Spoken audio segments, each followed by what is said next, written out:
The Psalms of the Bible, as well as other biblical texts, originally were written as lyrics for the human voice, but for centuries the music for these lyrics was thought to have been lost.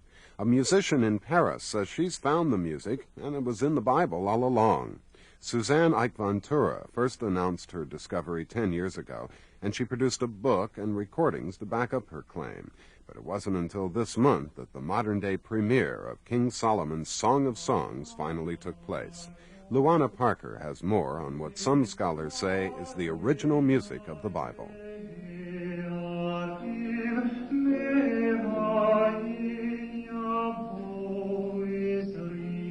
I will lift up mine eyes unto the hills, from whence cometh my help. Psalm 121. The music in the Bible isn't only in the Psalms. The entire Old Testament is an immense vocal score. The melodies were composed about 3,000 years ago, but for centuries, until recently, nobody heard them.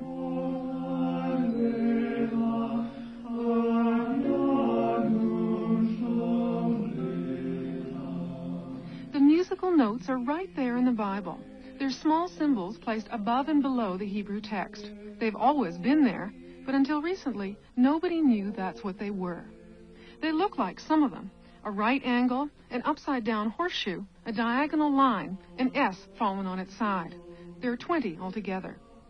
Scholars thought they were there to indicate pauses, because there's no punctuation in the Hebraic Bible.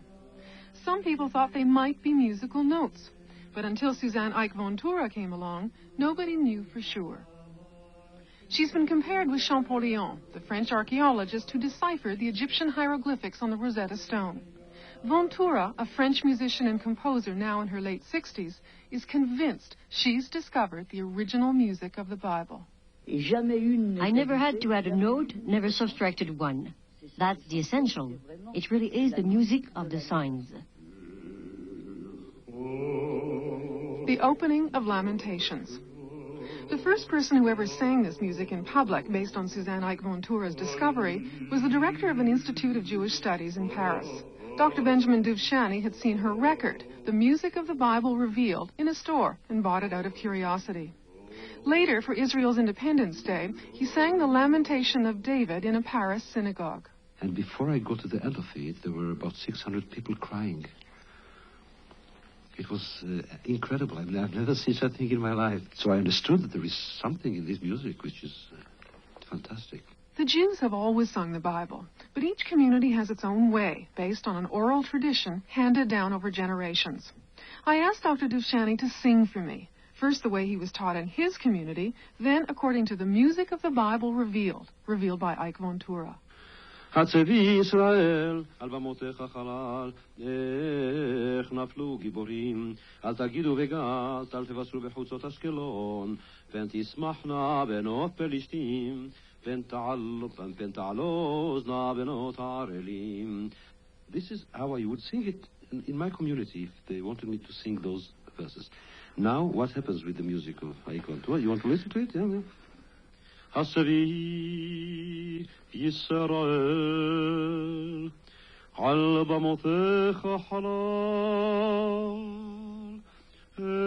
איך נפלו גיבורים אל תגידו בגת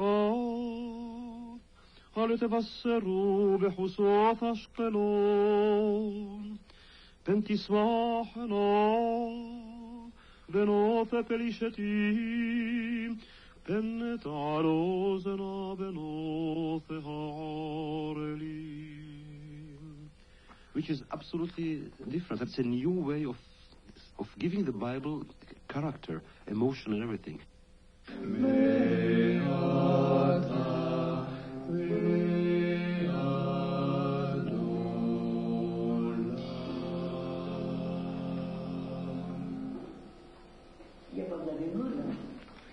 In the basement of a Baptist church on the left bank of Paris, Suzanne Haik-Vantoura is directing her choir in a rehearsal for the concert. It took her 4.5 years to decipher the meaning of those 20 signs in the Bible, a process she finds virtually impossible to explain to non-musicians. I asked Haik-Vantoura if she'd ever felt like giving up. Mais si je pensais que c'était trop difficile. Yes, I thought it was too difficult and that I'd never see the end of it.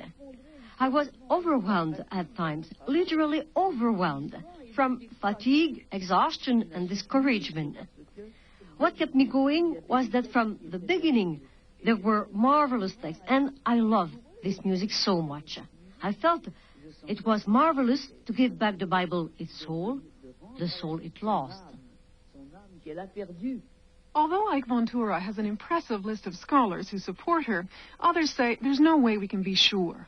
But whether or not this is, in fact, the music of the Bible, some people, such as Robert Bosquiero, the soloist who sang the role of King Solomon, are willing to accept her on faith.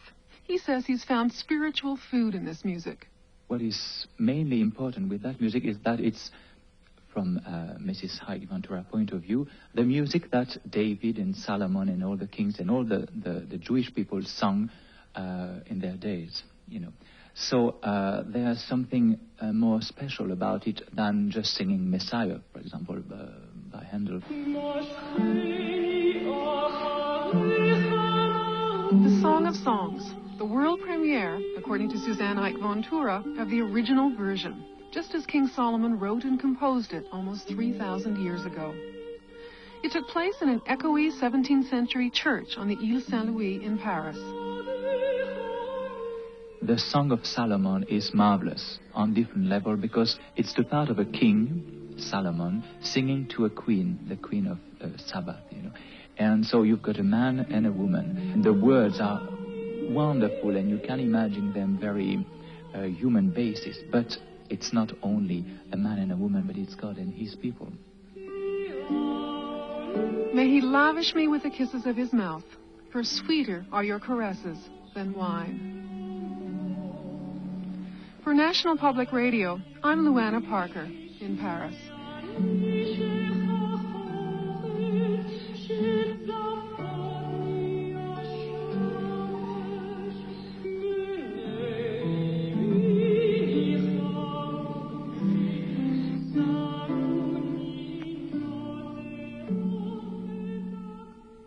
This is NPR's Morning Edition. I'm Bob Edwards.